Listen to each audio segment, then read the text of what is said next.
Hello. For this episode of the City Corner, we'll be talking about working with the Circuit Attorney for the City of St. Louis. Come on back.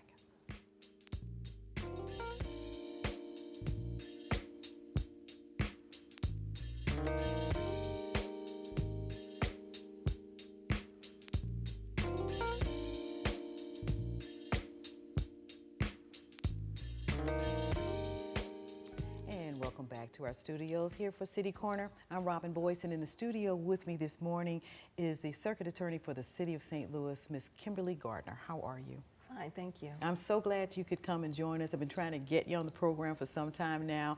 How has it been since you've been in office? It's been great. I mean, of course, we've had our challenges, but I'm humbled that the people of the city of St. Louis elected me to represent them in this position, so it's been going good. We'll talk about that citywide seat and why you decided to run for it, but let's talk about Kimberly and who you are. Kimberly, you come from a pretty established business family here in the city of St. Louis. Tell us about that. Well, I come from Eddie Randall & Sons Funeral Home. They've been around for over 72 years in North City. So my family has been involved in the city as lifelong residents, as well as lifelong business owners. And so I get a lot of my public service and my commitment to the city from having a great family and a great strength that led me to this work. But my family's been around for over 72 years, Eddie Randall & Sons Funeral Home. I'm actually a funeral director, so that's my background. I remember, you made me remember you when I saw you at an event recently, and I said, oh my God, yes, and here you are, Circuit Attorney. So let's talk about that movement toward where you are today. So you, the proverbial question, graduated from what high school in St. Louis? Well, I was like other kids in the city, in North City. I was a DSEG student, so everybody thought that I lived in Webster Groves, but actually I was bused from the city to Webster Groves. So I went to Webster Groves from the 3rd grade all the way up to high school. So Webster Groves is a school district I love, and I love the community, but I'm a lifelong city resident. I've always lived in the city. And I've always said desegregation worked, because there's so many people I've had an opportunity to interview who have moved to higher statures of life here in the city of St. Louis, who are graduates of Clayton, Webster Groves, Parkway School District. And there is a lot to say about that program, even though it's gotten a lot of criticism and things, we're at the end of it, but you're one of those success stories of that program, and I've always said that. Now, you're a single mother? Well, no, I've growing up, recently I was married, so I'm not a single mother anymore. My daughter's actually older. Congratulations. Thank you. She's not young anymore. I like to think she is, but I know. She's in her 20s. So, but fortunately, I've raised her most of her life as a single mom. Yes. We've lived in the city, and my commitment to the city has been, seeing the devastation and destruction that violent crime has plagued on our whole region, not just the city. And so my commitment to public safety and what led me to this position is really being a lifelong resident, seeing what crime does to the community, what crime does in terms of children playing outside, as well as being part of a funeral home. When you see the younger and younger people who are in those caskets, it's devastating.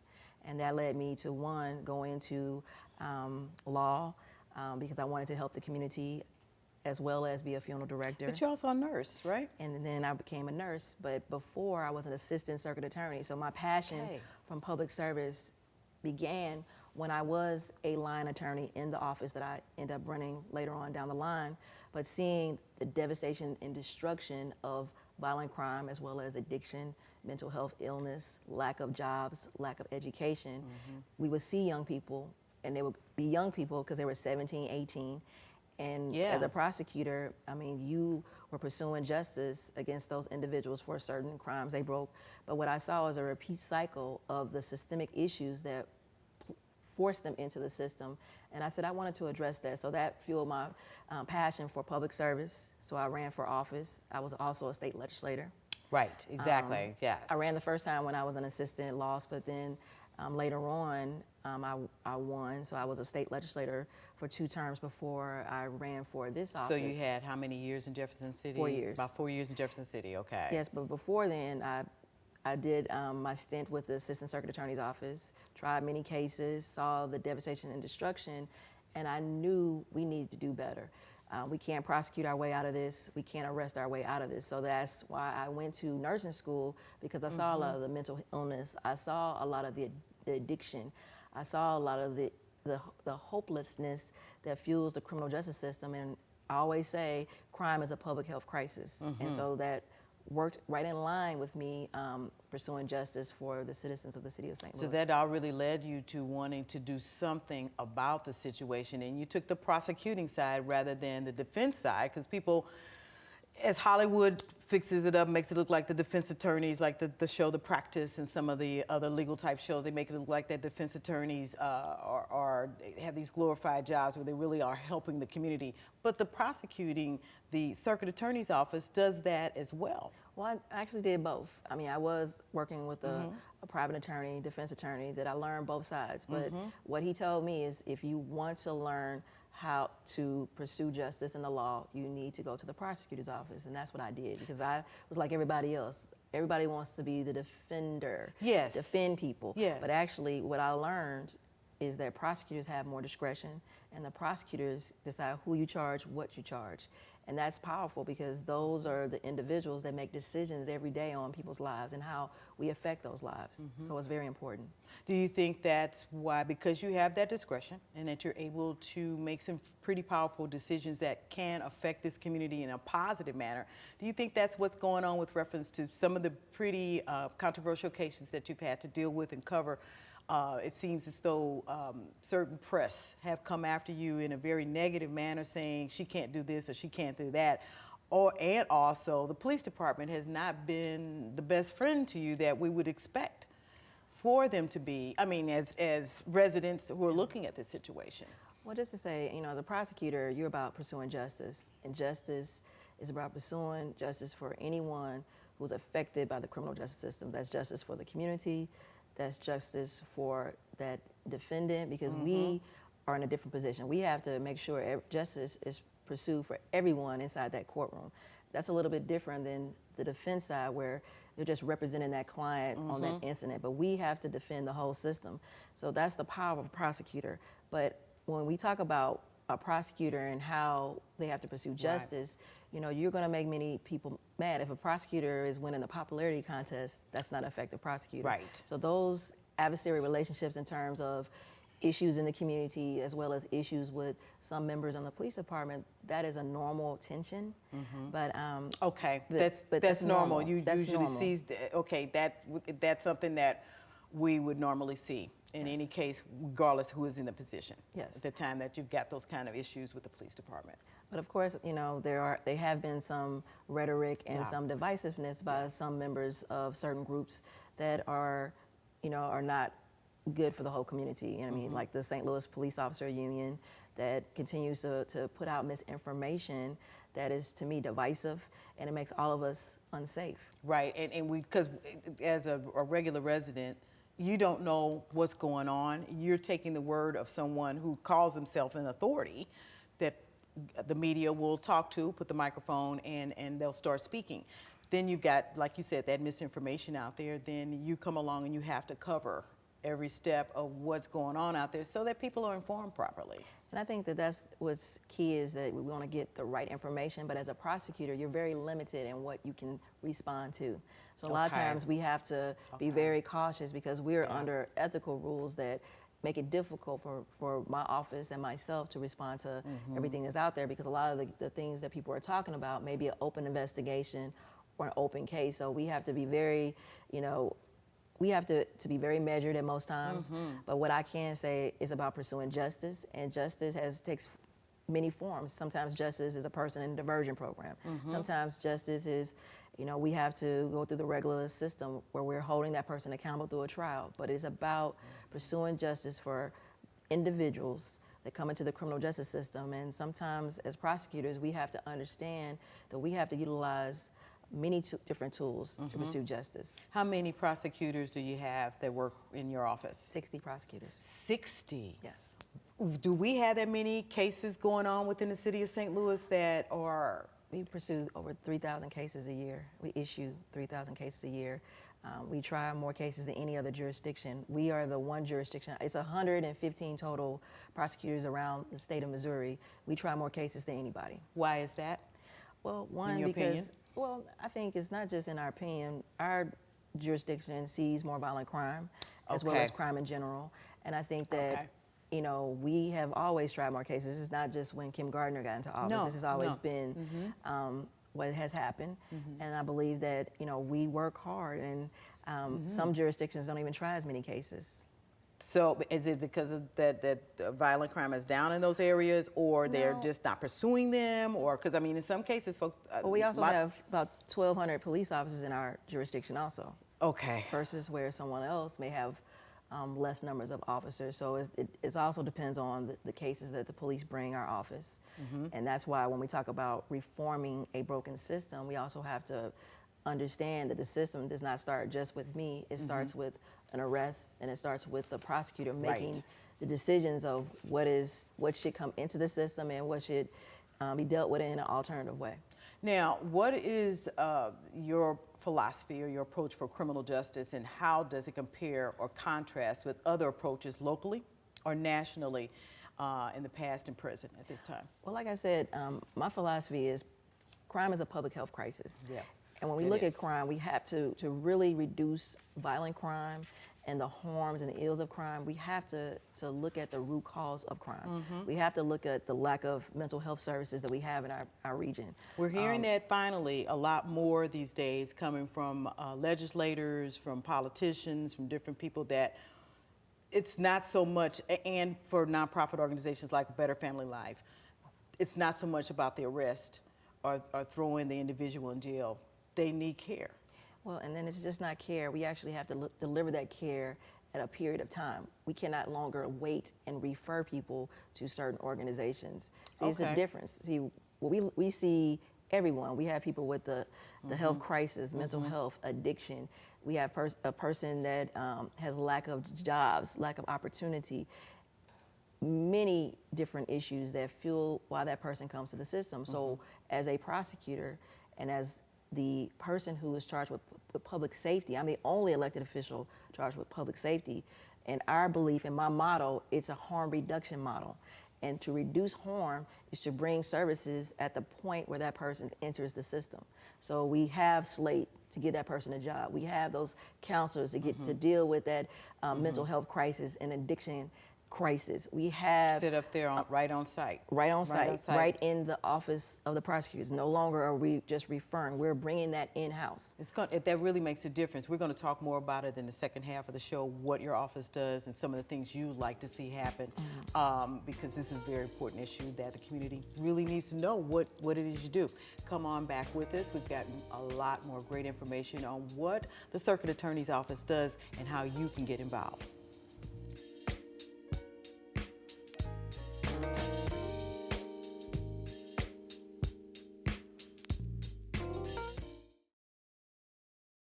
Here's your check.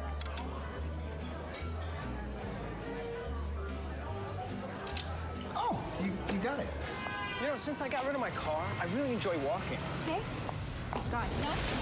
Getting pulled over for buzz driving could cost you around $10,000 in fines, legal fees, and increased insurance rates. Oh, you're home early. You live with your mom? That'll set your game back a few years. Buzzed, busted, and broke. Because buzz driving is drunk driving.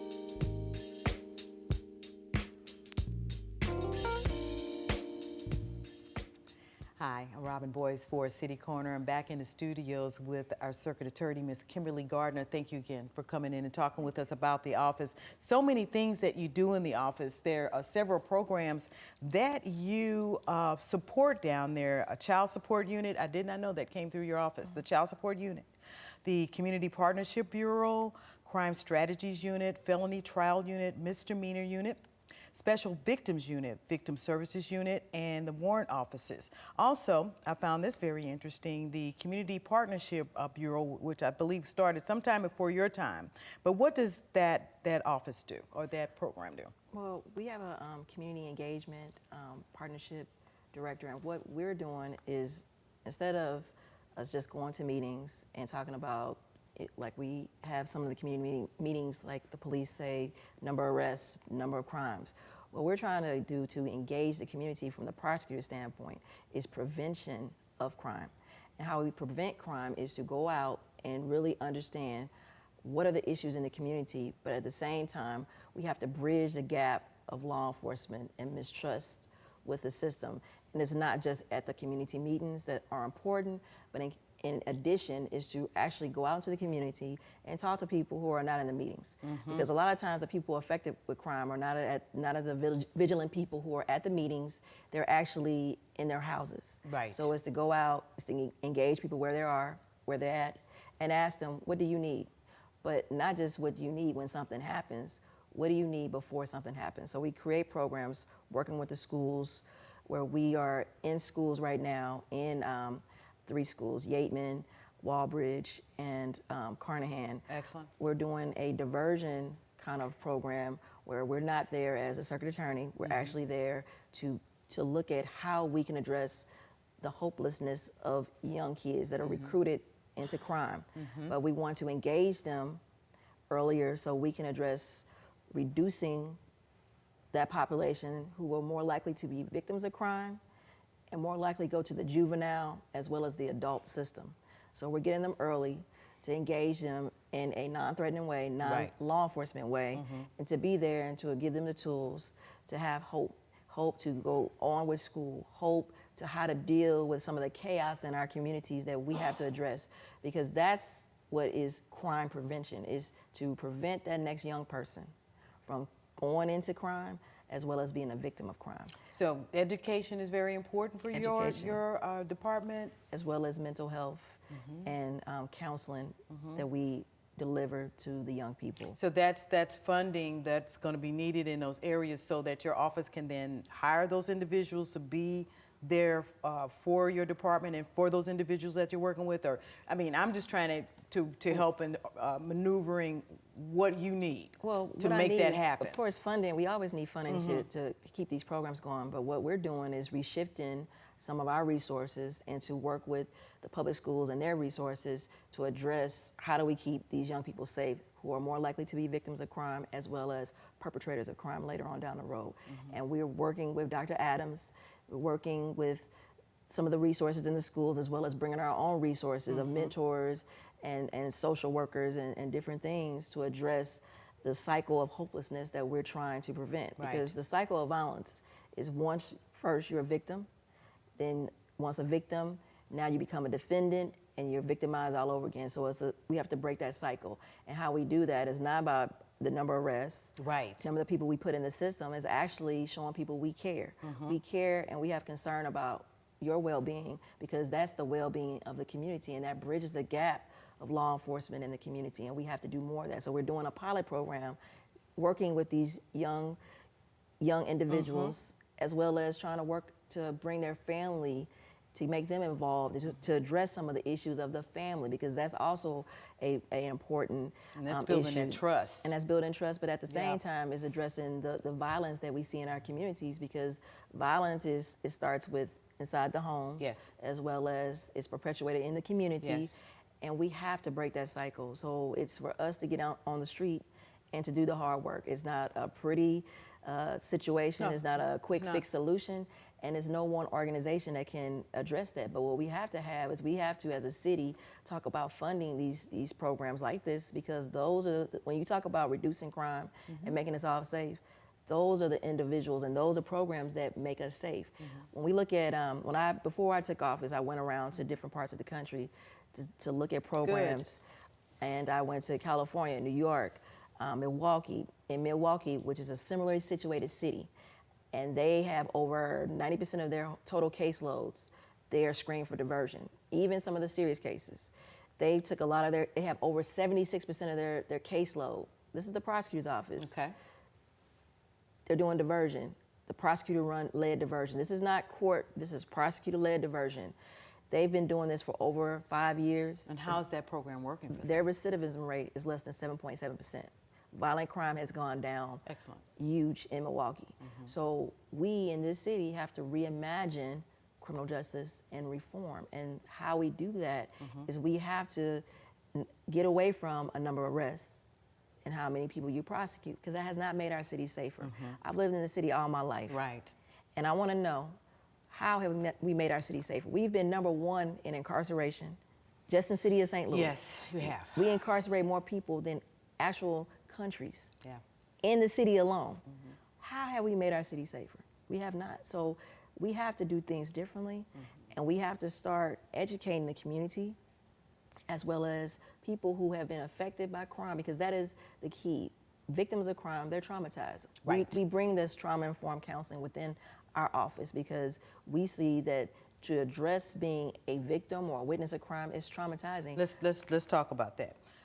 The victim who has been traumatized because of something they've seen happen out in front of their house or in their home, they're innocent, but they're a bystander that it happened to, or in many cases, unfortunately, kids sitting there just doing their homework and a bullet comes through the door.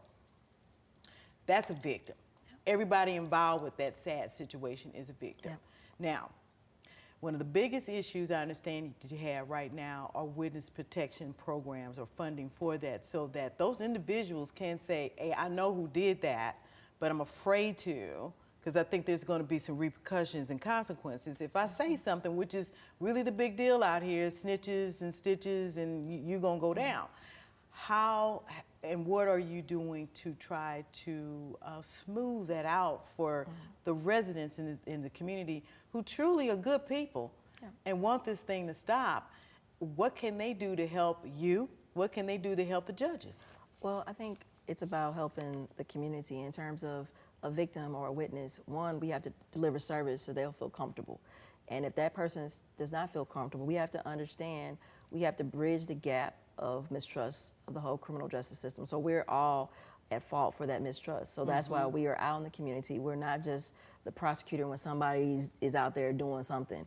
We're actually there to listen to the concerns and try to make sure we can deliver services. But at the same time, when a person wants to participate in the system, we need resources. So we've asked for more witness and victim protection funding from the board as well as from the state. Board of Aldermen, St. Louis Board of Aldermen. They're the ones that could get those kind of dollars your way. Well, that's one pot that can fuel some money to that program, not the total, as well as advocate for the state, because the state gets funding from the federal government and they split it amongst all of the 115 prosecutors' office. Well, St. Louis City, we see more violent crime. We try more cases. We need more resources, and we advocate through grants and through advocacy to get more funding. And we're working to actually outreach in terms of the community that may want to support funding for witness and victim participation. So that's what we're doing in our office. So we're raising the awareness of the system is undaunting for most witnesses and victims. Yes, it is. And we need to give people help even when they don't participate, because that comes from trauma. Right. And that comes from the violence that they have heard and see in the community that we need to address. Are victims really taught how they can report the situation, like filling out certain kinds of forms? It's kind of scary for you. Like you said, it's daunting for a witness after going through the trauma, experiencing it at that point. But you encouraging them and finally getting them to come on in and sit down and give their point of view on what happened, do you teach them how to actually get that information out so that it's understandable and that you can use it to prosecute the criminal? Well, yeah, we have a victim service advocate at the point where that case comes in. We have that person contact the witness, contact the victim. We try to get that person help, however way they need help. We try to engage them, and we also have brought in therapists so they can talk to someone. Whereas it's under our roof, it's not out in the community because a lot of people are afraid or do not know where to go. And we try to build that trusting relationship so we can get them through the process. That's if we have a case. Now, there's many cases that are unsolved. That's why this community engagement person, led by Mr. Khatib and a lot of our community partners, we are out there just trying to keep up with the families, try to talk them through the trauma. I know Mr. Khatib, while he is instrumental in a lot of his trauma groups that he has with Demetrius Johnson on Thursdays, and working with Mr. Joe Yancey for People for Health. So they are out there in the community, providing those services and those, those mental health checks that people who have experienced violent crime, specifically an unsolved violent crime, how that plagues on the community, how that plagues on their well-being, and we have those discussions with those individuals, those mothers. How do we, you all work in the sociology and the psychology really well. How can we help your office with the police department, public safety, and coming together in some harmonies? Because I know there have been some controversial situations that have happened. They have filed to take some information from your office because of whatever. It sounds more political from this journalist's point of view than anything that's going to help what's going on. But how can we help you in making sure that you can do your job? Well, we need to advocate for changing the system. I mean, this system has been around for decades, and we've done things the wrong way. We have what's called mass incarceration that we're dealing with. So the definition of insanity is doing the same thing and expecting a different result. So I'm asking the community, I'm asking people like yourself to educate the stakeholders that we have to reimagine criminal justice reform. That is not sacrifice and take away from holding crime drivers accountable. That is not taken away from us pursuing justice for that person who's been hurt or murdered or maimed or shot. We're not taking away from that. No. But we also have to understand that we have individuals who are going to the system and we're making us less safe by the way we deal with them. And we can utilize many tools, and incarceration should be used for the more violent and the crime drivers. But it's a group of people who are not those violent crime drivers that we can help to make us safe. But when we put them in a system that once you're in, your whole life is spiraling out of control and going down. And it doesn't make much difference for them, and it makes that individual worse, and you send them back out in the community to make things worse. We've got to get you back here in the studio. We've run out of time. A lot of things to talk about. Lots to talk about, and lots more me. we need to learn about the prosecuting attorney's office and what you do. And thank you so much for coming in, and good luck to you. It's going to be okay. We got you. Thank you. Don't worry about it. Thank you so much for tuning in to City Corner. You stick with us and come on back next time.